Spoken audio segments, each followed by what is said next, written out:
Hello बच्चों, कैसे हैं आप सभी। आई होप आप लोग अच्छे होंगे।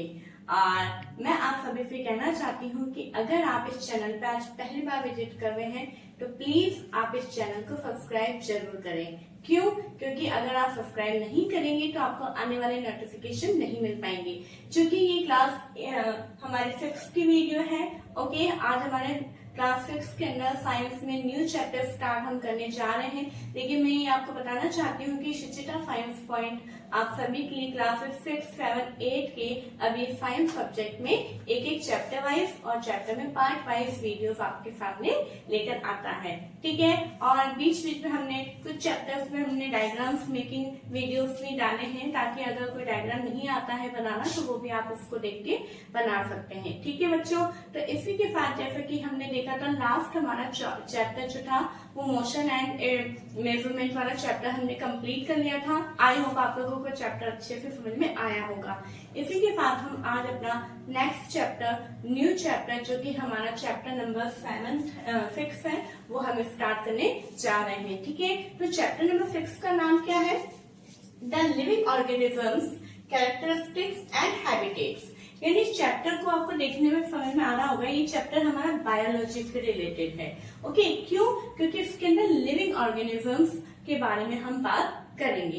तो चैप्टर का क्या नाम है? द लिविंग ऑर्गेनिज्म, यानी जो सजीव जीव प्राणी होते हैं उनके बारे में, उनके कैरेक्टर्स यानी उनके लक्षणों के बारे में और उनके हैबिटेट इट मीन्स उनके आवास के बारे में वो हम पढ़ेंगे। अब हैबिटेट क्या होता है, एडेप्टेशंस क्या होता है, वो सारी चीजें हम डिटेल में देखेंगे। ठीक है बच्चों, तो हैबिटेट क्या होता है? What is habitat? The place where organisms live is called habitat. मतलब कि वो जगह जहाँ पे कोई भी लिविंग ऑर्गेनिज्म रहता है उस जगह को हम क्या बोलते हैं? उसका हैबिटेट बोलते हैं, है ना। For example the habitat of fish is water. It means यानी फिश कहाँ पे रहती है? जल में, पानी में रहती है। तो फिश का हैबिटेट क्या हो गया? वाटर। अभी हम कहाँ रहते हैं? लैंड के ऊपर, तो लैंड हमारा क्या हो गया? हैबिटेट हो गया। ठीक है, ऐसे अगर हम देखते हैं पोलर बियर, वो कहाँ पे रहता है? एकदम ठंडी जगहों पे रहता है ना, तो वो उसका हैबिटेट हो गया। कैमल कहाँ रहता है? डेजर्ट में, मरुस्थल में यानी रेगिस्तान में रहता है, तो वो उसका हैबिटेट हो गया। तो आई होप आपको हैबिटेट वर्ड समझ में आया होगा कि the place where organisms live is called habitat. Okay, next आता है हमारा एडेप्टेशन। एडेप्टेशन क्या होता है? देखो, हैबिटेट को हिंदी में आवास बोलते हैं और एडेप्टेशन को हिंदी में अनुकूलन बोलते हैं, है ना। तो क्या होता है? The presence of specific features, यानी कोई विशेष फीचर्स की उपस्थिति of certain habits which enable an organism to live naturally in a place is called adaptation. मतलब कुछ विशेष प्रकार के जो फीचर्स होते हैं या फिर जो है हम उनके अंदर कुछ विशेष हैबिट्स जो उसके अंदर पाई जाती है वो उस हैबिटेट में रहने में उसको मदद करती है, उन चीजों को हम बोलते हैं एडेप्टेशन। जैसे कि फॉर एग्जाम्पल मैंने यहाँ पे लिखा है fish breed air from water due to gills. जो फिश है वो एयर कहाँ से ब्रीड करती है? वो वाटर से। क्यों? क्योंकि गिल्स के होने के कारण। ओके, तो आप मेरी बात सुनिए। जैसे कि हम यहाँ पे देखते हैं कि हम जो है हम ब्रीथिंग कहाँ से कर रहे होते हैं? एयर से कर रहे होते हैं। देखिए फिश जो है ब्रीथिंग कहाँ से करती है? एयर वाटर के द्वारा कर रही होती है। क्यों? क्योंकि हम ऑक्सीजन हम तो एयर से लेते हैं, वायु के द्वारा लेते हैं। लेकिन जो फिश है, जो एक्वेटिक एनिमल है, वो तो एयर के अंदर नहीं रहते हैं, वो तो वाटर के अंदर रहते हैं। तो वो ऑक्सीजन कहाँ से लेंगे? वो ऑक्सीजन लेंगे पानी के अंदर जो ऑक्सीजन डिजॉल्व होती है उसके अंदर से ऑक्सीजन लेते हैं, और उसको लेने में कौन हेल्प करता है? गिल्स हेल्प करते हैं। अब क्या गिल्स हमारे अंदर प्रेजेंट है? नहीं, हमारे अंदर लंग्स प्रेजेंट है। ठीक है, जैसे कैमल है, कैमल के अंदर लंग्स प्रेजेंट है, गिल्स प्रेजेंट नहीं है। तो कैमल अगर चाहे कि मैं वाटर के द्वारा ऑक्सीजन को लूं तो वो नहीं ले सकता। क्यों? क्योंकि कैमल के अंदर वो स्पेसिफिक वो स्पेशल फीचर्स प्रेजेंट नहीं है कि वो वाटर के द्वारा एयर को ले पाए, वाटर के द्वारा ऑक्सीजन को ले पाए। और फिश भी अगर चाहे कि मैं बाहर निकल के एयर में से ऑक्सीजन को ले लूं तो वो भी पॉसिबल नहीं। क्यों? क्योंकि जो फिश है उसके पास में लंग्स प्रेजेंट नहीं है। आ रही बात आप सबको समझ में कि हैबिटेट क्या होता है और हमारा एडेप्टेशन क्या होता है। ओके, अब हमारा नेक्स्ट टॉपिक है टाइप ऑफ हैबिटेट्स। ठीक है, टाइप ऑफ हैबिटेट यानी हैबिटेट कितने प्रकार का होता है। तो यहाँ पे फर्स्ट हमारा terrestrial habitat and second is aquatic habitat. Okay, terrestrial habitat क्या होता है, यानी स्थलीय आवास। देखिए अपन लिख सकते हैं अपन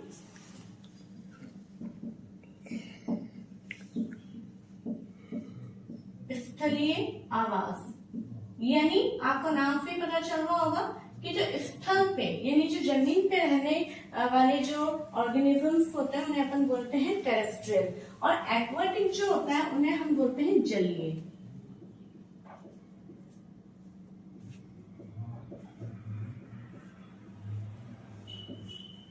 जलीय आवास। ओके बच्चों, ठीक है, ये एक्वाटिक मीन्स जलीय आवास मतलब जल में रहने वाले, और टेरेस्ट्रियल मतलब स्थलीय यानी जो स्थल यानी जमीन लैंड के ऊपर रहने वाले। अब जो टेरेस्ट्रियल हैबिटेट है उनको भी कुछ कैटेगरी में डिवाइड कर दिया गया है। First is desert, second is mountain regions, third is grasslands. ठीक है, आपकी 3 कैटेगरी है। ठीक है, तो मैंने 3 ही लिखा है।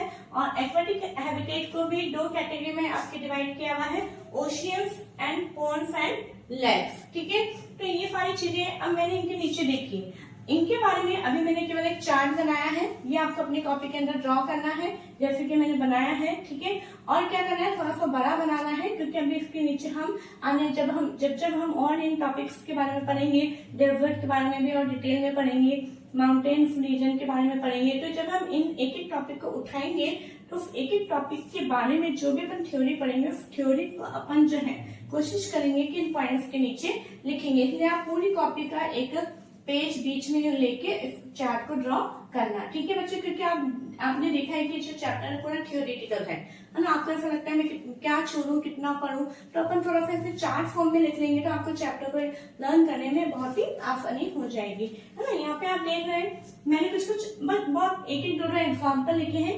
और ज्यादा एग्जाम्पल नहीं लिखे क्योंकि अपन जब चैप्टर पढ़ेंगे तब अपन और लिखेंगे। जैसे डेजर्ट का है कैमल, कैक्टस एक प्लांट है, माउंटेन रीजन्स में लिखा है मैंने माउंटेन गोट, एंड ग्रासलैंड में मैंने लिखा है लॉयन, ओशियंस में मैंने लिखा है फिश, और इसका हो गया हमारा फ्रॉग्स। ओके, तो ये मैंने कुछ एग्जाम्पल लिखे हैं, वो एग्जाम्पल्स आपको लिखने हैं। ओके, और नीचे उसके आगे हम थ्योरी भी लिखेंगे। तो एक्लिमेटाइजेशन क्या है, ये some changes occur in an organism over short period of time that enable it to adjust to small changes in their surrounding।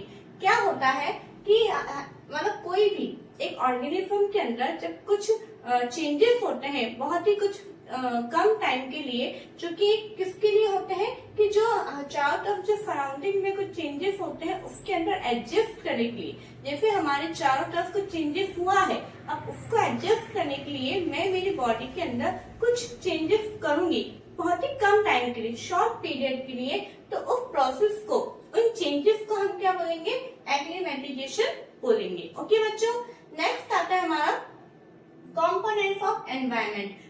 Environment के कितने कंपोनेंट्स होते हैं, 2 कंपोनेंट्स होते हैं, biotic components and abiotic component. Biotic component क्या होता है बच्चों, the organisms both plant and animals living in a habitat are its biotic component. It means वो मतलब जैसे कि वो कंपोनेंट जिसके अंदर बायोटिक कंपोनेंट वो होता है जिसके अंदर प्लांट्स एंड एनिमल्स जो कि लिविंग बीइंग्स होते हैं वो एक दूसरे से इंटरेक्ट करके रहते हैं, उन्हें अपन क्या बोलते हैं, बायोटिक कंपोनेंट। बायोटिक कंपोनेंट को भी हिंदी में अपन बोलते हैं जैविक घटक। जैविक मतलब जीव जो जिंदा रहते हैं, लिविंग बीइंग होते हैं। अब लिविंग बीइंग में प्लांट्स भी आ गए और एनिमल्स भी आ गए, जितने भी सारे माइक्रो ऑर्गेनिजम्स हैं, जितने भी इस अर्थ के ऊपर लिविंग बीइंग्स प्रेजेंट होते हैं, उन सब को मिला के अपन क्या बोलते हैं, बायोटिक कंपोनेंट। ओके बच्चों, नेक्स्ट आता है हमारा अबायोटिक कंपोनेंट। अबायोटिक कंपोनेंट्स यानी अजैविक घटक। अब इसके अंदर क्या क्या होते हैं,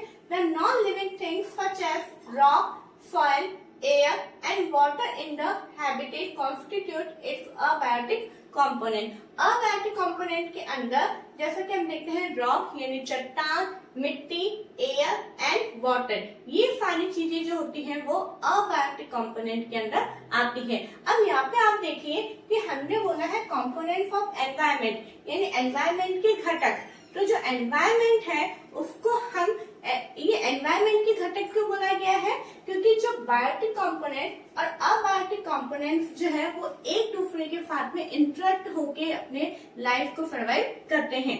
अब आप बताइए कि जो बायोटिक कंपोनेंट्स है प्लांट्स एंड एनिमल्स, क्या वो वाटर के बगैर रह सकते हैं? क्या वो एयर के बगैर रह सकते हैं? क्या वो सॉइल के बगैर रह सकते हैं? नहीं रह सकते हैं। ठीक है, तो ये चीजें बायोटिक कंपोनेंट और अबायोटिक कंपोनेंट दोनों मिलके पूरे एक एनवायरनमेंट को बनाते हैं। ठीक है, तो इसलिए हमने बोला है कंपोनेंट्स ऑफ एनवायरनमेंट कितने टाइप्स के होते हैं? 2 टाइप्स के होते हैं, biotic components and abiotic components. Okay बच्चों, अब इसी के साथ में अब आप यहाँ पे देखिए कि यहाँ पे आप सोच रहे होंगे कि हम ये सारी चीजें क्यों पढ़ रहे हैं, क्योंकि इसके बारे में मैं आपको पहले थोड़ा सा फर्स्ट वीडियो में हम देख चुके थे कि जैसे कि अभी एक्वेटिक हैबिटेट है, तो एक्वेटिक हैबिटेट के अंदर फिश रहती है, बहुत सारे एक्वेटिक एनिमल्स हैं, तो उनकी बॉडी हमने देखा था, उनकी बॉडी जैसे स्ट्रीम लाइन बॉडी होती है, तो स्ट्रीम लाइन बॉडी जो है उस वाटर के अंदर उसको सर्वाइव करने में हेल्प करती है। जैसे हमने डेजर्ट देखा, डेजर्ट का हमने एग्जांपल देखा था कैमल, कैमल के अंदर ऐसी बहुत सारी चीजें प्रेजेंट होती है जो कि उस जगह पर रहने में उसको मदद करती है। तो यहाँ पे इसलिए हम देख रहे हैं कि जो हम जो हैबिटेट्स का टॉपिक पढ़ने जा रहे हैं, तो वो हैबिटेट्स के अंदर ये बायोटिक और ये अबायोटिक कंपोनेंट कैसे एक दूसरे के साथ में रहते हैं ताकि वो उस हैबिटेट में सरवाइव करने में उनको हेल्प मिल सके। ठीक है, तो फर्स्ट हमारा हैबिटेट आता है terrestrial habitat. Okay, what is terrestrial habitat? देखते हैं। The plants and animals that live on land, मैंने बताया था कि जो जमीन के ऊपर रहते हैं वो प्लांट और वो एनिमल जो कि जमीन लैंड के ऊपर रहते हैं are said to live in terrestrial animal habitat। ठीक है, तो इन्हें हम क्या बोलते हैं? टेरेस्ट्रियल हैबिटेट या फिर स्थलीय आवास भी बोलते हैं। ओके, इसको हिंदी में भी लिख देती हूँ मैं, स्थलीय यानी जो स्थल के ऊपर रहते हैं। ठीक है, स्थलीय आवास। ओके, अब देखिए जो टेरेस्ट्रियल हैबिटेट है वो 3 टाइप्स का था, आप देख सकते हैं जो अपने चार्ट बनाया था। फर्स्ट है हमारा डेजर्ट। ठीक है, डेजर्ट के बारे में हम पढ़ते हैं। अभी डेजर्ट में क्या है? There is very little water available in the desert. Desert जिसको अपन हिंदी में रेगिस्तान या फिर मरुस्थल बोलते हैं, वहां पे सबसे मेन बात क्या देखी जाती है? यहाँ पे पानी बहुत कम होता है, बहुत कम होता है यहाँ पे पानी। ठीक है, it is very hot in the day, ये दिन के समय में बहुत ज्यादा गर्म होता है, and very cold at night in the desert, और जो डेजर्ट है वो रात के समय में बहुत ज्यादा ठंडा होता है। दिन के समय में जितना ज्यादा गर्म होता है, रात में उतना ही वो ज्यादा ठंडा होता है। ये डेजर्ट की एक क्वालिटी है। ओके, अब यहाँ पे जो डेजर्ट जो हैबिटेट है यानी रेगिस्तान में कुछ एनिमल्स कुछ प्लांट्स यहाँ पे रहेंगे। ठीक है, तो वहां पे रहने वाले कुछ एनिमल्स का हम देखते हैं कि वो एनिमल्स के स्ट्रक्चर में, उनके बॉडी स्ट्रक्चर में ऐसी क्या क्वालिटीज पाई जाती है जो कि वहां पे वो सर्वाइव कर पाने। तो उसका हम एक एग्जाम्पल ले रहे हैं कैमल, एनिमल इन डेजर्ट, मैंने ब्रैकेट में लिखा है कैमल। पहले हम कैमल के बारे में देखते हैं। Camels have long legs which help to keep their bodies away from the heat. Camel, it means ऊंट। ऊंट को सभी ने देखा है ना? ऊंट के क्या होते हैं? जो legs होते हैं वो बहुत ही लंबे होते हैं। क्यों होते हैं? ताकि which help to keep their bodies away from the heat of the sun। क्यों? क्योंकि हमने देखा है कि दिन के समय में जो है बहुत ज्यादा गर्म होता है, तो गर्म होगा तो जो रेगिस्तान की जो मिट्टी है ना, जो लैंड है वो भी बहुत गर्म होगी, ऑब्वियस सी बात है। तो गर्म होगी तो उसके जो पैरों को हीट ना पहुंचे, उसकी जो बॉडी है उसको हीट ना पहुंचे, उसके लिए क्या होता है? उसके लेग्स जो है बहुत लंबे होते हैं ताकि उसकी बॉडी जमीन से थोड़ा सा ऊपर हो जाए। ठीक है, दे excrete small amount of urine, और वो बहुत ही कम मात्रा के अंदर यूरिन पास आउट करते हैं। देयर डंग इज ड्राई, और जो उनका डंग होता है यानी जो उनका मल होता है वो बहुत ही ड्राई होता है। क्यों? क्योंकि पानी बहुत ही कम होता है उनके बॉडी में। And they do not sweat, और उनके पसीना भी नहीं निकलता है। Fish can lose very little water from their bodies, they can live for many days without water. जैसा कि हमने देखा था, मैंने आपको फर्स्ट लाइन में डेजर्ट में लिखा था कि यहाँ पे पानी बहुत ही कम होता है, जिसके कारण जो कैमल है अब उसकी बॉडी ऐसी ही होगी कि वो कम पानी के अंदर सर्वाइव कर सके। अब कम पानी के अंदर सर्वाइव कैसे करेगा कि उसको जो यूरिन है वो बहुत ही कम उसको पास आउट होगा। अगर उसका पसीना निकलता रहेगा तो उसकी बॉडी में पानी की कमी हो जाएगी, तो इसलिए उसकी बॉडी से पसीना यानी स्वेट भी नहीं निकलेगा। प्लस उसका जो डंग है वो बहुत ही ड्राई होगा, ठीक है, सूखा होगा, और वो जो है उसकी बॉडी से मतलब वो बहुत दिनों तक बिना पानी के भी सर्वाइव कर सकता है। इस कारण अभी सारी इसके अंदर विशेष बातें पाई जाती हैं जिसके कारण वो डेजर्ट में रह सकता है। ठीक है, अभी हमारे को तो हर थोड़ी थोड़ी देर में पानी चाहिए, लेकिन जो बेचारा कैमल है वो बहुत दिन, कुछ घंटों की बात नहीं हो रही, बहुत दिनों तक बिना पानी के वो रह सकता है। ठीक है, और जब उसकी बॉडी में पानी ही कम होगा तो ऑब्वियस बात है उसको यूरिन पूरा नहीं लगेगा, उसको पसीना नहीं आएगा, उसका डंग बहुत ही ड्राई होगा। ठीक है, तो ये सारी चीजें जो है हमें पता होनी चाहिए। अब नेक्स्ट एनिमल्स आते हैं डेजर्ट में रहने वाले रैट्स एंड स्नेक्स, यानी चूहे एंड सांप। वो क्या है? They have no long legs that a camel has. जैसे कैमल के पास में बहुत लंबे लंबे लेग्स थे, लेकिन इनके पास में लॉन्ग लेग्स नहीं है।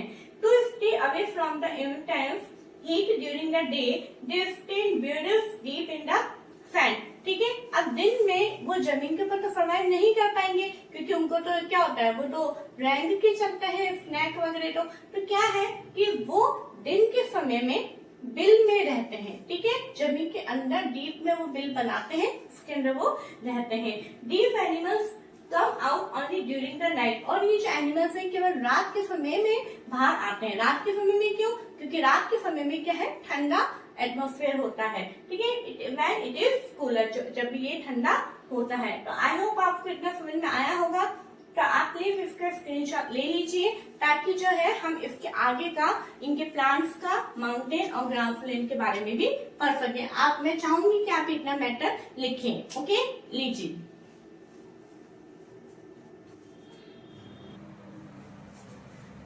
ओके बच्चों, अब हम किसके बारे में देखेंगे? जो हमारे डेजर्ट के अंदर जो प्लांट्स प्रेजेंट होते हैं उनके बारे में हम देखेंगे। ठीक है, plants. Desert plants lose very little water through transpiration. अपन देखते हैं कि जो ट्रीज होती हैं उनके लीफ के अंदर से ट्रांसपिरेशन के द्वारा बहुत सा जो वाटर है वो इवेपोरेट होता है। अपन ये सब देखते हैं कि ट्रांसपिरेशन प्रोसेस क्या होता है, लेकिन यहाँ पे हम देख रहे हैं कि डेजर्ट के अंदर वैसे पानी की बहुत कमी, और अगर जो प्लांट की जो लीफ है अगर वो ट्रांसपिरेशन प्रोसेस के द्वारा बहुत ज्यादा पानी को इवेपोरेट करने लग जाएंगी, तो जो है हम पेड़ों को वैसे भी पानी नहीं दे पा रहे पूरा, तो फिर प्लांट तो सूख जाएगा। तो उसको बचाने के लिए क्या किया जाता है, जो डेजर्ट के प्लांट होते हैं वो ट्रांसपिरेशन के द्वारा बहुत कम पानी लूज करते हैं। ठीक है, the leave in plants are either absent. वैसे डेजर्ट प्लांट के अंदर जो लीव्स होती है वो एब्सेंट भी होती है, वेरी स्मॉल, और they are in the form of spines. या तो अगर वो होती भी है तो बहुत ही छोटी साइज की होती है, या फिर वो स्पाइन्स के रूप में होती है, यानी कांटों के रूप में होती है। ठीक है, this help in reducing loss of water from the leave through transpiration. और ये जो कांटों के रूप में होना या बहुत ही छोटे स्मॉल साइज में होना, ये सब जो है ट्रांसपिरेशन के द्वारा वाटर के लॉस को बचाती है। Okay, photosynthesis in cactus plant is usually carried out by the stem. अब यहाँ पे हम एक एग्जांपल देख रहे हैं कैक्टस। सबसे पहले तो आपको पता होना चाहिए कि अगर आपसे पूछे कोई डेजर्ट प्लांट का एग्जांपल बताओ तो आप कैक्टस बता सकते हैं। कैक्टस प्लांट के अंदर क्या होता है, जो उसका स्टैंड होता है, स्टैंड भी जो है फोटोसिंथेसिस करता है। ठीक है, the stand is also covered with a thick waxy layer. और जो स्टैंड होता है वो उसके ऊपर एक वैक्सी लेयर होती है, एक मोम जैसी एक परत होती है, थिक लेयर होती है, which helps to retain water in the tissue of cacti, और जो कि क्या हेल्प करता है, जो कैक्टाई के जो टिश्यूज होते हैं उनके अंदर वाटर को रिटेन रहने में, यानी वाटर को रहने में उसकी हेल्प करता है, ठीक है, ताकि जो है स्टैंड के अंदर से भी जो वाटर लॉस ना हो जाए। ओके बच्चों, तो ये हमारा था डेजर्ट का। नेक्स्ट हमारा टेरेस्ट्रियल हैबिटेट आता है माउंटेन रीजन। ओके, ये क्या है, these are normally very cold and windy. जो माउंटेन का जो एरिया है ना, यानी जो पर्वतीय जो एरिया होता है वो कैसा होता है, नॉर्मली बहुत ही ठंडा होता है एंड विंडी होता है, यानी वहां पे बहुत ज्यादा हवाएं चलती हैं। इन सम एरियाज स्नोफॉल में टेक प्लेस इन विंटर, और यहाँ पे कुछ जगहों पे विंटर्स के अंदर स्नोफॉल यानी बर्फ जो है वो भी गिरती है, ठीक है। अब यहाँ के जो प्लांट्स हैं वो क्या एडेप्टेशन लिए हुए होते हैं वो देखते हैं अपन। Plants trees are normally cone shaped, यहाँ के जो ट्रीज होते हैं वो कैसे होते हैं बच्चों, कोन शेप्ड होते हैं, इस तरीके से कोन शेप्ड होते हैं, ठीक है। अपन देखते हैं इस तरह के कोन शेप्ड होते हैं, ओके, कोन की शेप होती है। And sloping branches and leaves are needle like, और जिनकी जो ब्रांचेस होती है वो इस तरह से होती है, यानी यूं सीधी नहीं होती है, किस तरह से, यूं नीचे स्लोप लीवी होती है, और जिनकी निडल्स होती है वो इस तरह से निडल लाइक होती है, ठीक है। क्यों होती है इस तरह की, this help the rain water and snow to slide out easily. और तो अगर जैसे यूं बिल्कुल सीधी होगी, अगर ब्रांचेस ट्री की सीधी होगी तो जो स्नोफॉल हो रहा है, जो बर्फ गिर रही है वो इसी के ऊपर ही रहेगी, तो ये क्या होगा, ये प्लांट को बहुत ही ज्यादा हार्म पहुंचाएगी। लेकिन चूंकि अगर इन ट्रीज की जो ब्रांचेस अगर इस तरह से होगी, कौन शेप होगी, तो जो भी स्नो इस पे गिरेगी वो क्या होगा, स्लाइड होके नीचे गिर जाएगी, ठीक है। इसलिए इनकी जो ट्रीज की जो ब्रांचेस होती है वो कैसी होती है, कौन शेप की। अगर आपसे पूछा जाए कि इसकी जो ब्रांचेस है, माउंटेन रीजन की जो ट्रीज की ब्रांचेस है वो कौन शेप की क्यों होती है, तो आप ये रीजन इसमें लिख सकते हैं, ओके। नेक्स्ट आता है कि माउंटेन रीजन के एनिमल्स कैसे होते हैं। They have thick skin और fur to protect them from cold। आप जब भी लिखेंगे उससे पहले आप अपने आप को इमेजिन करना, क्या इमेजिन करना है कि मुझे जाना है माउंटेन रीजन पे। अब अगर मुझे वहां पे जाना है तो मुझे क्या लेना पड़ेगा, बहुत सारे गर्म कपड़े लेने पड़ेंगे, जैकेट्स लेनी पड़ेगी जिसके अंदर फर भी होता है ना। ऐसा क्यों, ताकि वो जो है मुझे गर्म कपड़े जो है मुझे वार्म दे सके, मुझे कोल्ड से प्रोटेक्ट कर सके, मुझे हीट मिल सके। तो वहां पे जो बेचारे एनिमल्स रह रहे हैं उनको तो कोई जैकेट पहनाता नहीं है, तो वो बेचारे कैसे सर्वाइव करते हैं, तो परमेश्वर ने उनकी जो बॉडी है उसके ऊपर नेचुरली बहुत ज्यादा उनकी बॉडी की जो लेयर है, जो स्किन है बहुत ज्यादा थिक बना दी, और उसके ऊपर बहुत ज्यादा फर, उनके ऊपर बाल, हेयर्स बना दिए हैं, ताकि वो हेयर्स के द्वारा, उस फर के द्वारा उनको वार्म मिल सके, उनको कोल्ड से प्रोटेक्ट हो सके, ठीक है। तो यही बात है यहाँ पे, they have thick skin or fur to protect them from cold। Example yaks है। एक और example snow leopard। Snow leopard has thick fur on its body including feet and toes। This protect its feet from the cold when it walks on the snow। और जो कि ये बर्फ के ऊपर चलता है ठंड के समय में, इस वजह से जो फीट है इसके, जो कि उसके ऊपर फर होता है वो उसको हेल्प करता है, ठीक है। The mountain God has strong hope from running up the Rocky slopes of the mountain. और क्या होता है, जैसे कि अपन देखते हैं माउंटेन के ऊपर चढ़ने में, भागने में जो स्लोप होता है उसके अंदर, तो जो माउंटेन गॉड्स होते हैं उनके बहुत ही स्ट्रॉन्ग होप्स होते हैं ताकि उसको रनिंग करने में हेल्प मिल सके, ठीक है बच्चों। अब हम देखते हैं इसके आगे का ग्रासलैंड। लेकिन इससे पहले मैं बताना चाहती हूँ कि देखिए हमने जो डेजर्ट एनिमल में हमने कौन सा एग्जांपल देखे थे, अभी हमने कैमल देखे थे, रैट एंड स्नेक देखे थे, ओके। फिर प्लांट का हमने देखा जिसके अंदर हमने एग्जांपल देखा कैक्टस। फिर उसके बाद में हमने माउंटेन रीजन के अंदर अपन देखते हैं एनिमल्स में एग्जांपल है यैक्स है, स्नो लियोपार्ड है, और हमने देखा माउंटेन गॉड। तो इस तरीके से आपको जो अपन ने चार्ट बनाया था, तो उस चार्ट के नीचे जैसे डेजर्ट है तो डेजर्ट के नीचे आप इनके एग्जाम्पल लिखना, जैसे माउंटेन रीजन है तो उसके नीचे उसके एग्जाम्पल लिखना, ताकि आपको एकदम ये क्लियर हो जाए कि कौन कौन से रीजन के कौन कौन से एग्जाम्पल हैं, ओके। नेक्स्ट अपन देखते हैं ग्रासलैंड। ग्रासलैंड क्या होता है? जो कि घास के मैदान होते हैं, फॉरेस्ट होते हैं, उनका हम देखते हैं। तो इसके अंदर सबसे एक एग्जाम्पल है हमारा लायन। तो Lions have long cloves in their front legs that can be withdrawn inside their toes. ठीक है, लायंस के जो आगे के जो फ्रंट लेग्स होते हैं, उनके जो क्लॉज होते हैं वो बहुत ही मजबूत होते हैं। ठीक है, और वो टोज को इनसाइड किए हुए रहते हैं। Its light brown color helps it to hide in dry grassland when it hunt for prey। और इसका कलर कैसा होता है बॉडी का? लाइट ब्राउन कलर होता है। क्यों? ताकि ये ड्राई ग्रासलैंड जो होती है, यानी जो सूखी झाड़ियां जो होती है, जो कि ब्राउन कलर की हो जाती है, उसके अंदर ये छुप सके। और ये क्यों छुपना है इसको? ताकि जब ये अपने शिकार को देख रहा होता है, शिकार की तलाश में होता है, तो वो जो शिकार है इसका, वो उसको देख ना ले, ताकि वो घास के मैदान में झाड़ियों के पीछे आराम से छुप के उनको एकदम उसके पास जाकर उसके ऊपर उसको शिकार कर सके। ठीक है, फिर क्या है? The eyes in front of the face allow it to have a correct idea about the location of its prey. और उसकी जो आईज होती है वो बिल्कुल फेस पे सामने, इन फ्रंट यानी सामने की तरफ होती है, ताकि जो इसकी शिकार है, जो इसका होता है, वो इसकी लोकेशन का जो है पूरा आराम से आइडिया बना सके कि कितना दूर है, कितना मुझे तेज भागना है, कहाँ पे है। ठीक है, तो ये था हमारा लॉयन का टॉपिक। अब आता है हमारा deer. It has strong teeth. इसके बहुत ही जो टीथ होते हैं बहुत ही स्ट्रॉन्ग होते हैं। क्यों?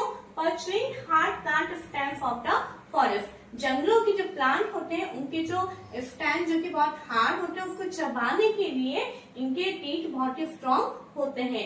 It has long ears to hear movement of predators. और प्रेडेटर्स यानी जो शिकार करने इनका आ रहा है, जिनको नुकसान पहुंचाने आ रहा है, उसकी आहट को, उसके मूवमेंट को सुनने के लिए इनके पास बहुत ही लॉन्ग ईयर्स होते हैं। The eyes on the side of its head allow it to look in all direction for danger. और इसके अभी जैसे लॉयन के हमने देखा, इसकी तो दोनों आईज जो है सामने होती है, लेकिन जो डियर है उसके आईज सामने नहीं होती, हेड के एक इस तरफ होती है और एक इस तरफ होती है। क्यों? ताकि जो इसके तरफ अगर कोई भी खतरा आ रहा है, ठीक है, कोई भी प्रेडेटर्स आ रहा है, तो उसको ये एकदम देख ले कि दूर से कोई मेरी तरफ आ रहा है। Okay, the speed of the deer helps them to run away from the predators. और आपने देखा है कि डियर जो है वो कितनी तेज भागता है ना? तो डियर की जो भागने की जो स्पीड है वो उसको उसके प्रेडेटर से बचाता है। ठीक है, तो इसी के साथ बच्चों हमारा ये आज का टेरेस्ट्रियल हैबिटेट यहाँ पे कंप्लीट होता है। हेलो बच्चों, कैसे हैं आप सभी? आई होप आप लोग अच्छे होंगे। और शिक्षिता साइंस पॉइंट जो कि आपके सामने साइंस सब्जेक्ट की क्लासेस 6, 7, 8 और 10 की कुछ वीडियोस पे लेकर आ रहा है, जिसे आप लोग देख रहे होंगे। अगर मैं ये कहना चाहूंगी कि अगर आपने इस चैनल को सब्सक्राइब कर लिया है तो बहुत अच्छी बात है, और अगर नहीं किया है और अगर आज आप पहली बार देख रहे हैं तो प्लीज इस चैनल को सब्सक्राइब जरूर से करिए। क्यों? क्योंकि आने वाले नोटिफिकेशंस आपको तभी मिल पाएंगे। ओके बच्चों, तो इसी के साथ जैसा कि आप देख रहे हैं कि आज हमारे क्लास 6 का जो कि हम चैप्टर नंबर 6 हम पढ़ रहे हैं, जिसका नाम है the living organisms characteristics and habitat. Okay, ये चैप्टर के हमने 2 पार्ट ऑलरेडी पढ़ चुके हैं, जिसके अंदर हमारा हैबिटेट यानी टेरेस्ट्रियल हैबिटेट का हमने पूरा डिटेल में पढ़ लिया है। ठीक है, आज हम पढ़ेंगे एक्वेटिक हैबिटेट। ओके बच्चों, तो एक्वेटिक हैबिटेट को हम क्या बोलते हैं? जलीय आवास। ओके, यानी जो वाटर के से रिलेटेड होता है उसे अपन क्या बोलते हैं? Aquatic habitat. तो इसके बारे में हम आज डिटेल में पढ़ेंगे।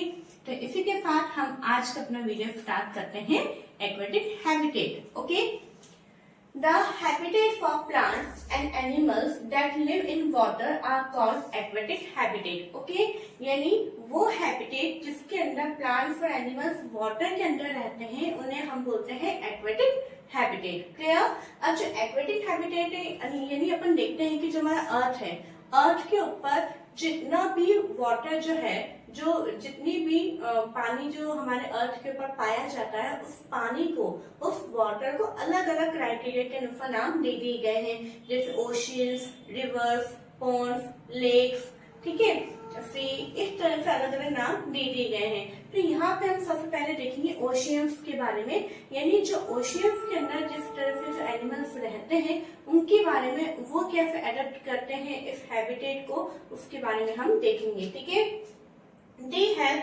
streamlined bodies to help them move easily in water।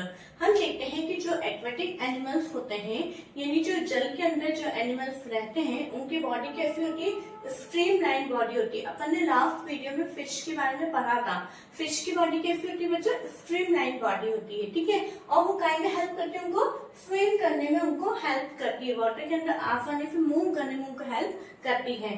But some sea animals like squids and octopus do not have streamlined body।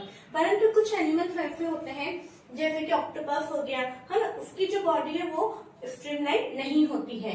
They stay deeper in the ocean near the sea bed and catch any prey that move towards them। और वो क्या होते हैं, वो बिल्कुल नीचे समुद्र के अंदर बिल्कुल सी बेड, यानी समुद्र की बिल्कुल गहराई में जो नीचे फ्लोर होता है, जो बेड टाइप में अपन बोल सकते हैं उसको, उसके ऊपर रहते हैं। और उनके पास में जैसे वो बैठे हुए हैं और उनके पास में अगर कोई प्रे, यानी जो उनका शिकार, यानी उनका कोई फूड जो है वो अगर मूव कर रहा होता है तो वो उसको समय कैच कर लेते हैं। इट मीन्स क्या है, ये अपने फूड के लिए तलाश में ज्यादा दूर तक ये मूव नहीं करते हैं, ये अपनी जगह पर ही रहते हैं। इनके पास में अगर कोई आ जाता है तो ये उसको वहां पे कैच कर लेते हैं। ठीक है बच्चों, आगे हम क्या देखते हैं, When they move in water, they make their body shape streamline। लेकिन कभी तो इन्हें मूव करना भी पड़ सकता है ना, तो जब इनको वाटर के अंदर मूव करना होता है तब ये अपनी बॉडी को चेंज कर लेते हैं और उस समय अपनी बॉडी की स्ट्रीमलाइन शेप बना लेते हैं। ठीक है, they have gills to help them use oxygen dissolve in water. अब ये ब्रीथिंग कैसे करते हैं, अपने को अच्छे से पता है कि जो सी एनिमल्स होते हैं उनके अंदर क्या पाए जाते हैं, गिल्स पाए जाते हैं। और ये जो गिल्स होते हैं वो वाटर के अंदर जो ऑक्सीजन डिजॉल्व होती है उसको काम में लेते हैं। ठीक है, but some sea animals like dolphins and whales that do not have gills। परंतु कुछ एनिमल्स ऐसे होते हैं जिनके अंदर गिल्स प्रेजेंट नहीं होते, तो अब वो ब्रीथिंग कैसे करेंगे, they breathe in air through nostril on the upper part of their head. तो वो जो है उनके हेड के ऊपर नॉस्ट्रिल होते हैं। नॉस्ट्रिल आपको पता है जैसे हमारे नोज है, नोज के जो दोनों छेद होते हैं, ठीक है, उनको अपन बोलते हैं नॉस्ट्रिल। ठीक है, तो ये जो नॉस्ट्रिल होते हैं वो इनके हेड के ऊपर, यानी हेड के, जैसे मेरा हेड है तो यहाँ पे नॉस्ट्रिल होंगे इनके, और यहाँ से ये जो है ये पानी से बाहर निकले हुए होते हैं। ठीक है, और ये एयर के द्वारा, जैसे अपन एयर के द्वारा ब्रीथ कर रहे हैं, ठीक है, अपन ऑक्सीजन कहाँ से ले रहे हैं, इस एयर के अंदर जो है, एयर जो है हमारे नॉस्ट्रिल के द्वारा हमारे बॉडी के अंदर आती है। इसी तरह से जो डॉल्फिन और जो व्हेल फिशेज होती हैं, ये भी जो ब्रीथिंग है ये ऑक्सीजन कहाँ से लेती है, ये भी एयर के द्वारा लेती है और नॉस्ट्रिल के द्वारा इनके बॉडी के अंदर एंटर करती है। अब आप कहेंगे लेकिन ये तो वाटर के अंदर रहती है, बिल्कुल आपका कहना सही है। ठीक है, तब इसके आगे देखो, This allows them to breathe in air when they swim near the surface of water। क्या होता है, ये पानी के अंदर भी रहती है लेकिन कभी कभी ये पानी की सरफेस के ऊपर आती है, बिल्कुल पानी के ऊपर, जैसे ये पानी है तो पानी के ऊपर थोड़ा सी आती है और उस समय के नॉस्ट्रिल जो एयर में आ जाते हैं और वहां से ये ऑक्सीजन को अंदर ले लेती है। तभी आपने देखा है जो डॉल्फिन है, जो व्हेल है, वो कुछ कुछ टाइम के लिए पानी से बाहर आती है, आपने टीवी वगैरह में बहुत देखा होगा। ठीक है बच्चों, यहाँ पे क्वेश्चन बन सकता है कि डॉल्फिन और व्हेल्स के जो है कैसे ब्रीथ करती है, हाँ, ये बोल सकते हैं कि अगर इनके पास गिल्स नहीं है तो ये कैसे ब्रीथिंग करती है, यहाँ पे अपने आंसर आप लिख सकते हैं। ठीक है, नेक्स्ट हमारा आता है एक्वेटिक हैबिटेट के अंदर पॉन्ड्स एंड लेक्स। ठीक है, झील या तालाब हम बोलते हैं। अब यहाँ पे जो है हम बहुत सारे प्लांट्स के बारे में भी देखेंगे, एनिमल के बारे में भी देखेंगे। यहाँ पे हम देखते हैं बच्चों ओशियन के अंदर, जैसे भी अपन ने देखा डॉल्फिन और व्हेल के बारे में देखा, ठीक है, अपन ने ऑक्टोपस के बारे में देखा। ये तो हमने 2-4 एनिमल्स के बारे में ही देखा है, लेकिन कभी आप देखिएगा वाइल्ड ज्योग्राफी में देखिएगा, डिस्कवरी चैनल पे भी आते हैं बहुत सारे, समुद्र के अंदर बहुत सारे मिलियंस जो है हमें बायोडाइवर्सिटी यानी जैव विविधता, यानी बहुत सारे एनिमल्स, बहुत सारे प्लांट्स हमें नजर आते हैं जिनके अंदर बहुत सारे अलग अलग कैरेक्टर्स प्रेजेंट होते हैं जो कि उस हैबिटेट को सर्वाइव करने में उनको हेल्प करते हैं। ठीक है बच्चों, तो अब अपन पॉन्ड्स का देख लेते हैं। Their roots fixed in the soil below the water. क्या होता है, वो प्लांट्स जो कि वाटर के अंदर रहते हैं, है ना, उनकी जो रूट्स होती हैं वो एकदम सॉइल के अंदर यानी मिट्टी के अंदर एकदम फिक्स होती हैं पानी के नीचे, ठीक है। And these are much reduced in size, और ये इनकी ये साइज में बहुत कम होती है, छोटी होती है। लेकिन अपन देखते हैं टेरेस्ट्रियल प्लांट होते हैं, टेरेस्ट्रियल प्लांट के अंदर जो रूट्स होती है वो क्या होती है, बहुत बड़ी होती है और वो ग्रोथ करती जाती है।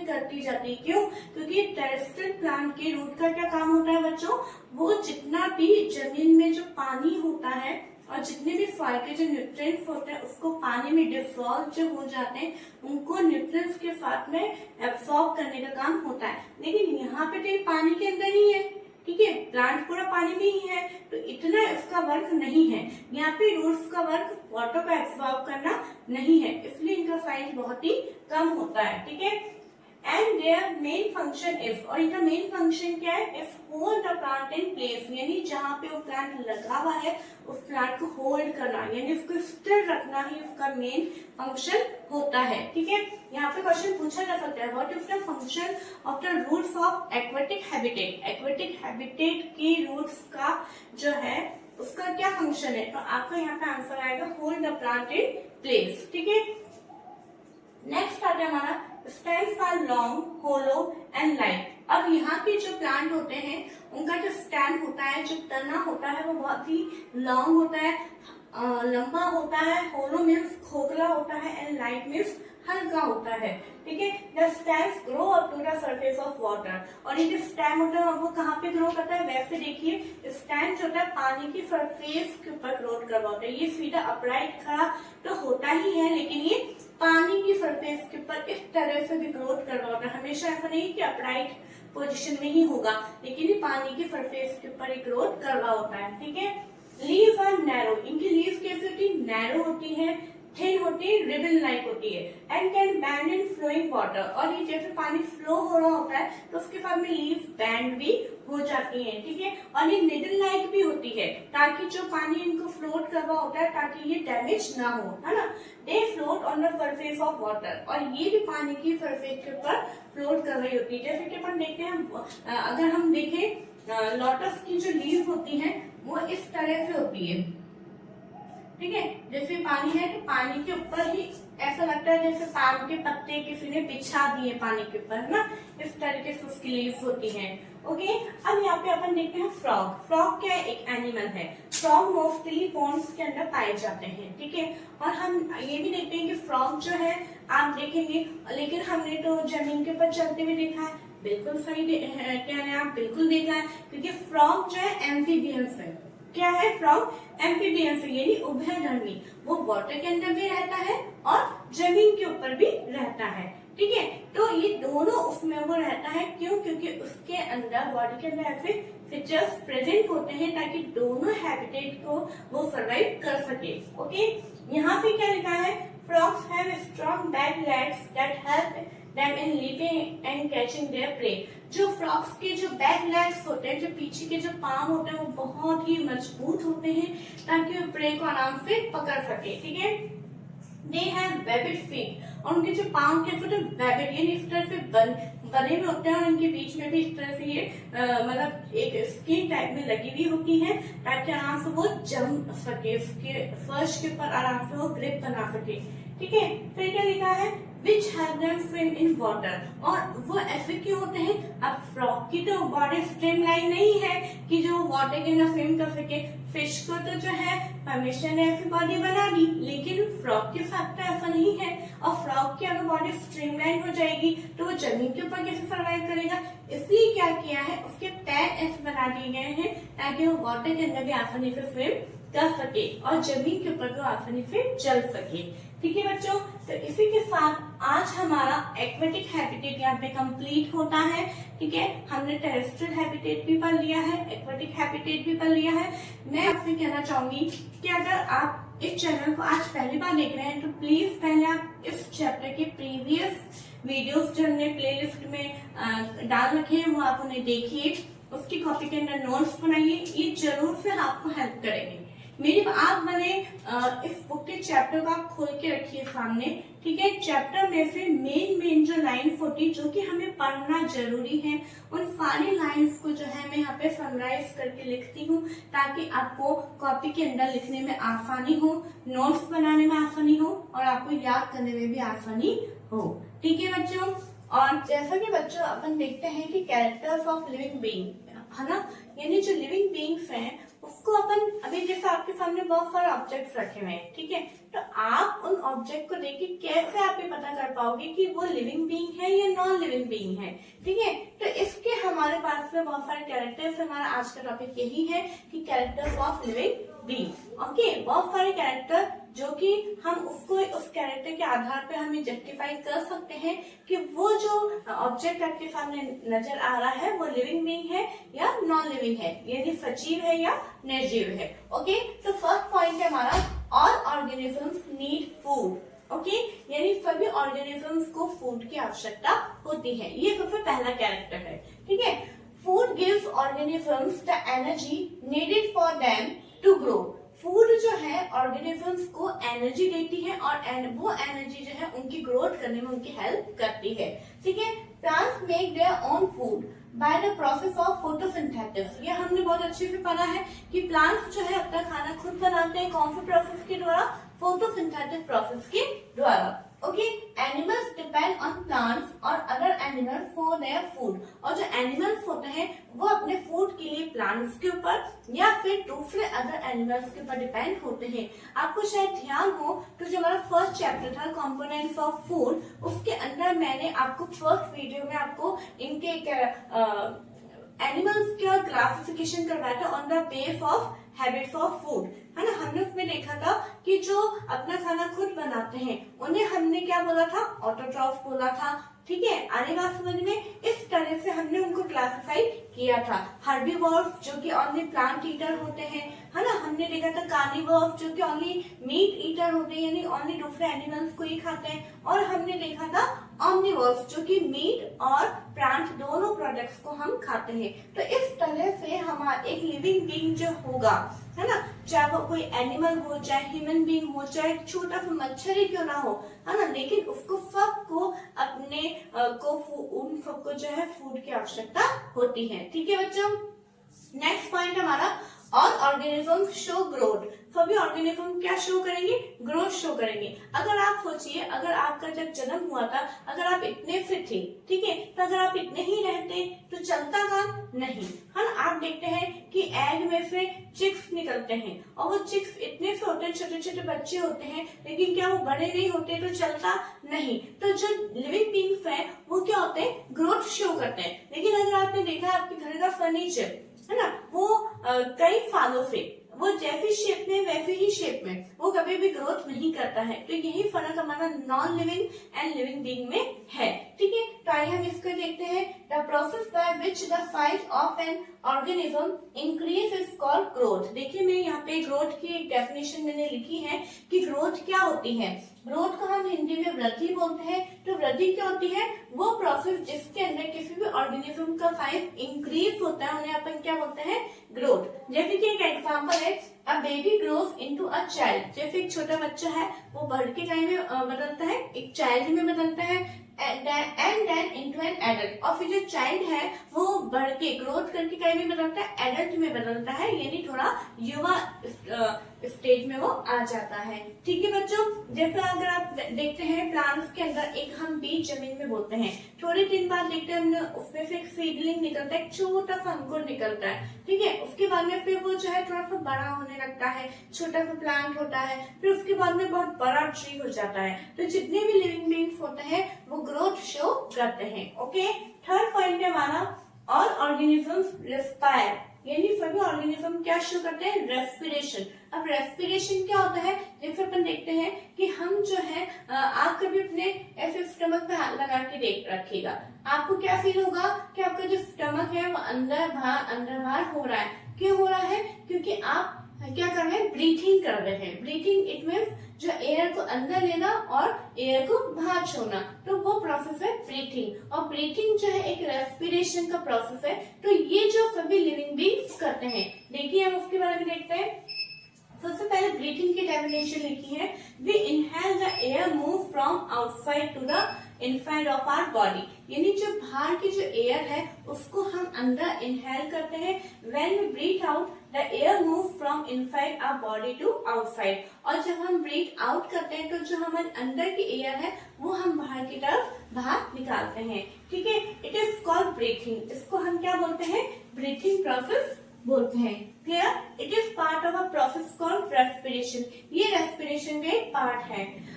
अब इसके एग्जांपल देखिए, जैसे कि अर्थवॉर्म है। अर्थवॉर्म को हिंदी में हम क्या बोलते हैं? केचुआ। Earthworms breathe through their skin. Earthworm, अब देखिए जैसा कि अभी अगर ह्यूमन बीइंग की बात करें तो ह्यूमन बीइंग जो है एयर किसकी मदद से अंदर लेते हैं? नॉस्ट्रिल की मदद से। जो हमारे नोज के 2 छेद होते हैं इन्हें हम क्या बोलते हैं? नॉस्ट्रिल। तो नॉस्ट्रिल के द्वारा हम एयर अंदर लेते हैं, है ना। जैसे अपन ने देखा था कि जो एक्वेटिक एनिमल्स होते हैं वो एयर को कहाँ से लेते हैं? वाटर से। वाटर में जो ऑक्सीजन डिसॉल्व होती है उसको लेते हैं। ठीक है, तो हमने ये भी देखा था कि अलग अलग जो एनिमल्स होते हैं उनके अलग अलग ऑर्गन्स होते हैं। तो यहाँ पे अर्थवॉर्म का अगर हम देख रहे हैं तो अर्थवॉर्म जो है वो ब्रीथ कौन से ऑर्गन के द्वारा करता है?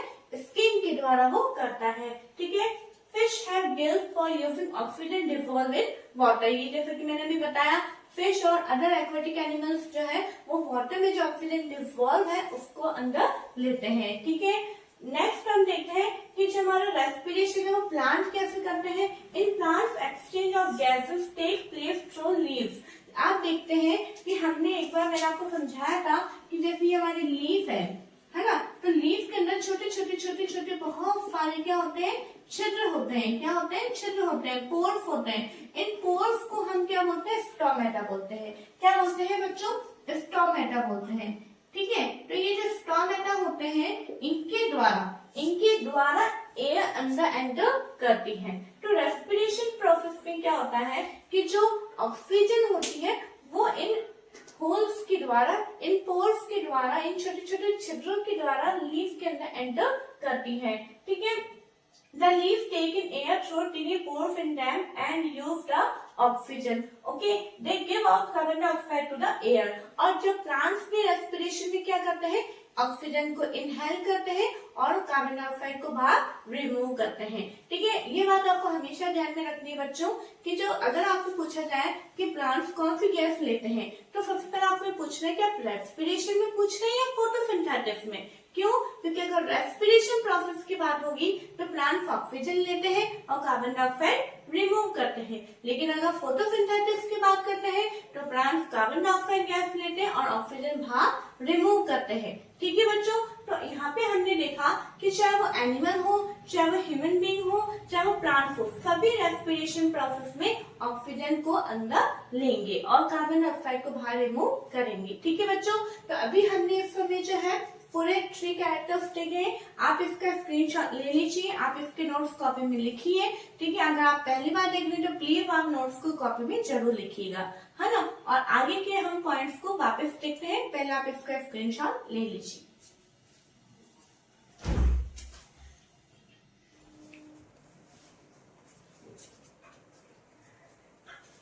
ठीक है बच्चों, अब हम अपना नेक्स्ट टॉपिक लेंगे, all organisms respond to stimuli. इसका मतलब क्या है बच्चों? जैसे कि क्या होता है, changes in our surrounding that makes us respond to them are called stimuli. अब स्टिमुलाई क्या होता है कि हमारे चारों तरफ कुछ ऐसे चेंजेस होते हैं जिसके प्रति हम कुछ रिस्पॉन्ड करते हैं, तो उन चेंजेस को हम क्या बोलते हैं? स्टिमुलाई बोलते हैं। फॉर एग्जाम्पल, जैसे कि मान लो एक पर एकदम आपका पैर जो है कोई कांटे के ऊपर लग गया। ठीक है, जैसे आपको एकदम कांटा चुभा और आपने एकदम से पैर पीछे कर लिया, तो कांटा चुभना क्या था? स्टिमुलाई, और हमारा पैर पीछे खींचना क्या था? उसके प्रति रिस्पॉन्ड। जैसे मान लो आपके सामने कोई बहुत अच्छी खाने की डिश आ गई, ठीक है, फॉर एग्जाम्पल जैसे आपने पानी पताशे देख लिए, तो पानी पताशे देखते ही एकदम आपके मुंह में पानी आया, तो वो पानी पताशे क्या थे? स्टिमुलाई थे, और हमारे मुंह में पानी आना वो क्या था? वो रिस्पॉन्ड करना था। जैसे अपन देखते हैं कि कभी हम जो है कि एकदम अगर अंधेरे से हम एकदम उजाले में आते हैं तो हमारी जो एकदम ब्राइट लाइट में आते हैं तो हमारी जो आईज होती है वो कैसे हो जाती है? एकदम यूं एक तरह से हो जाती है। तो ये सब क्या है? हमारा रिस्पॉन्ड करना। जैसे यहाँ पे एग्जाम्पल भी लिखे हैं मैंने your hand retracts when it touches a hot object. जैसे हम किसी गर्म ऑब्जेक्ट को हाथ लगाते हैं तो हम हमारा हाथ क्या करते हैं, एकदम पीछे खींच लेते हैं, है ना। और ऐसे ही ये तो हमारे ह्यूमन बीइंग और एनिमल्स में अपन ने देखा कि जैसा कुत्तों अपन डॉग्स का देख सकते हैं कि एकदम आप जा रहे हैं और अगर कुत्ते सो रहे हैं तो एकदम जैसे वो आपके आहट सुनते हैं एकदम उनके कान खड़े हो जाते हैं, वो क्या है, रिस्पॉन्ड टू स्टिमुलाई, ठीक है। लेकिन प्लांट्स के अंदर भी होता है, वो कैसे, in some plants like mimosa known as touch me not, leaves close or fold when someone touches them, ठीक है। जैसे कि कई बार क्या होता है प्लांट्स के अंदर, जैसे कि मिमोसा प्लांट है जिसको अपन टच मी नॉट के नाम से जानते हैं, है ना, उसकी जब लीफ को हम टच करते हैं तो क्या होता है, वो फोल्ड हो जाती है, वो क्या है, रिस्पॉन्ड करना, ठीक है। एक और एग्जांपल है, some flowers bloom only at night, जैसे कि कुछ फ्लावर्स जो है वो नाइट के समय में ही खिलते हैं, ठीक है। तो ये सारे क्या रिस्पॉन्ड है स्टिमुलाई के प्रति, ठीक है। नेक्स्ट पॉइंट है हमारा on organism excrete. It means excretion क्या होता है, देखते हैं। The process of getting rid of wastage by organism is known as excretion. मतलब यानी कोई भी ऑर्गेनिजम्स के द्वारा जब कुछ किसी भी प्रकार का उनकी बॉडी से जो वेस्ट निकलता है उसे जब बॉडी से बाहर रिमूव किया जाता है तो उसको हम क्या बोलते हैं, एक्सक्रीशन। एक्सक्रीशन को हिंदी में उत्सर्जन भी बोलते हैं, ठीक है बच्चों। आप देख रहे होंगे कि मैंने कोई भी टॉपिक शुरू करने से पहले उसकी डेफिनेशन लिखी है और फिर डेफिनेशन के बाद में उसके एग्जाम्पल लिखे हैं। तो आप भी क्या है, अगर जैसे मान लो आपके एग्जाम में क्वेश्चन आता है कि what are characteristics of living beings, है ना, एक्सप्लेन इन डिटेल, आपको उनको डिटेल में एक्सप्लेन करना है तो आप इस तरीके से लिख सकते हैं, ओके बच्चों। तो अब देखिए एक्सक्रीशन, ह्यूमन बीइंग और एनिमल्स में क्या एक्सक्रीशन होता है, animals and humans excrete wastage in the form of sweat, यानी पसीना। जब हमारी बॉडी में बहुत ज्यादा एक्सेस वाटर हो जाता है, पानी बहुत ज्यादा हो जाता है तो पसीने के रूप में भी बाहर निकलता है, ठीक है। यूरिन के रूप में बाहर निकलता है, कार्बन डाइऑक्साइड जो हम रिमूव करते हैं, ठीक है। एंड फेसेस यानी मल के द्वारा भी जो है हम हमारी बॉडी का जो हम फूड लेते हैं, फूड के बाद में हम डाइजेशन होता है, स्टमक में होता है, फिर स्मॉल इंटेस्टाइन में होता है, फिर लार्ज इंटेस्टाइन में एब्सॉर्प्शन हो जाता है, फिर वो जितना भी मतलब यूजफुल प्रोडक्ट है वो तो हमारी बॉडी ले लेती है, लेकिन जो वेस्ट प्रोडक्ट होता है वो रेक्टम के द्वारा एनस तक पहुंचता है और एनस से फेसेस के द्वारा यानी मल के द्वारा जो है वो हमारी बॉडी से बाहर रिमूव हो जाता है, ठीक है बच्चों।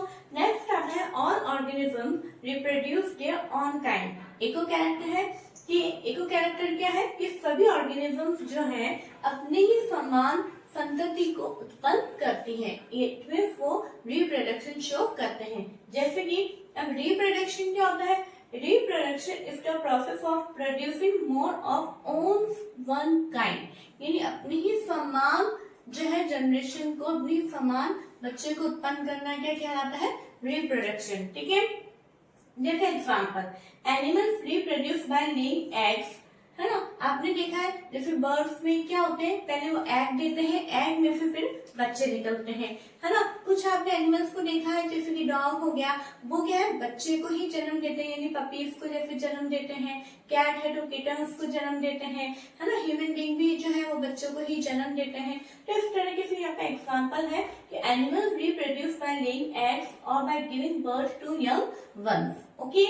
अब है ना प्लांट्स के अंदर देखेंगे, आप देख रहे हैं कि जितने भी कैरेक्टर्स हम देख रहे हैं वो एनिमल्स के अंदर भी देख रहे हैं और प्लांट्स के अंदर भी देख रहे हैं, ठीक है। तो प्लांट्स में क्या होता है, plants reproduce from seed. Plants किसके द्वारा रिप्रोड्यूस होते हैं, एक तो बीजों के द्वारा, बीज डालते हैं हम जमीन में तो उससे एक नया प्लांट बन जाता है। जैसे एग्जाम्पल मैंने पियो मैंगो लिखा है ना, फ्रॉम देयर बॉडी पार्ट्स। और दूसरा क्या है, और एक प्लांट के उसके बॉडी के पार्ट्स के द्वारा, जैसे कि लीव्स के द्वारा भी होता है। कई बार कुछ प्लांट्स की पत्तियों को, है ना, जैसे ब्रायोफिलम होता है ना, उन प्लांट्स की पत्तियों को अगर जमीन में बो देते हैं तो एक नया प्लांट बन जाता है। जैसे कि स्टेम है ना, यानी जैसे गुलाब है, रोज प्लांट है, उसकी जो स्टेम की कटिंग होती है उस स्टेम के इतने इतने टुकड़ों को भी अगर आप जमीन में बो देंगे तो एक नया प्लांट बन जाएगा। ऐसे रूट्स है, इट मीन्स कैरेट, ठीक है। तो कैरेट्स को भी अगर हम जमीन में बो देते हैं तो नए प्लांट बन जाते हैं, ठीक है बच्चों, है ना। हमारा लास्ट टॉपिक आता है और ऑर्गेनिजम्स मूव, यानी सभी ऑर्गेनिजम्स जो है वो मूव करते हैं, है ना। The movement of animals from one place to another termed as locomotion. क्या होता है बच्चों कि जब कोई भी एनिमल्स का एक जगह से दूसरी जगह पर उनका जो मूवमेंट होता है उस प्रोसेस को अपन क्या बोलते हैं, लोकोमोशन। लोकोमोशन को हिंदी में गमन करना बोलते हैं, ठीक है। अब all animals can move from one place to another, सभी एनिमल्स जो एक जगह से दूसरी जगह तक मूव कर सकते हैं, परंतु plants are fixed to the soil, परंतु जो प्लांट्स होते हैं वो मिट्टी में एक जगह ही फिक्स्ड होते हैं। लेकिन क्या इसका मतलब ये है कि प्लांट्स मूवमेंट जो नहीं करते हैं। जैसे कि अभी अपन ने टच मी नॉट प्लांट का एग्जांपल देखा, टच मी नॉट में लीव्स ने क्या किया, मूवमेंट ही तो किया ना, ठीक है। ऐसे अपन प्लांट्स का देख रहे हैं, वो कभी खिल रहे हैं कभी बंद हो रहे हैं, ये क्या है, ये उनका मूवमेंट है। ऐसे हमारा सनफ्लावर है, सनफ्लावर आप देखते हैं जैसे जैसे सन का डायरेक्शन चेंज होता है वैसे ही, मतलब सन तो डायरेक्शन चेंज नहीं करता है, हमारी अर्थ ही करती है, लेकिन एक बता रही हूँ कि वैसे हमारे सनफ्लावर का भी डायरेक्शन चेंज होता है, ठीक है। ऐसे जो सन रेज की डायरेक्शन में हमारा जो प्लांट है वो अपराइट मूवमेंट में यानी सीधे ऊपर की तरफ मूव करते हैं, जो रूट्स होते हैं नीचे की तरफ मूव करती है, तो ये सब क्या है, ये मूवमेंट है, ठीक है बच्चों। ऐसे अपन देखते हैं non living things do not move on their own, जो नॉन लिविंग थिंग्स है वो अपने आप से मूव नहीं कर सकती। जैसे अगर आपने एक टेबल को यहाँ रख दिया है एक जगह, तो अगर जब तक आप उसको टच नहीं करेंगे, जब तक आप उसको हिलाएंगे नहीं, चाहे आप उसे महीने भर ना हिलाएं, चाहे साल भर ना हिलाएं, वो वहीं की वहीं रहती है, ठीक है। They require an external force to move, अगर उस टेबल को आपको मूव करवाना है तो उसके ऊपर हमें क्या लगाना पड़ेगा, एक एक्सटर्नल फोर्स लगाना पड़ेगा, एक भारी बल लगाना पड़ेगा जिससे कि मूव हो जाए। ओके बच्चों, तो आई होप आपके टॉपिक समझ में आए होंगे, और अगर ये वीडियो आपको अच्छी लग रही है तो प्लीज वीडियो को ज्यादा से ज्यादा लाइक करें, शेयर करें एंड सब्सक्राइब करें। Thank you.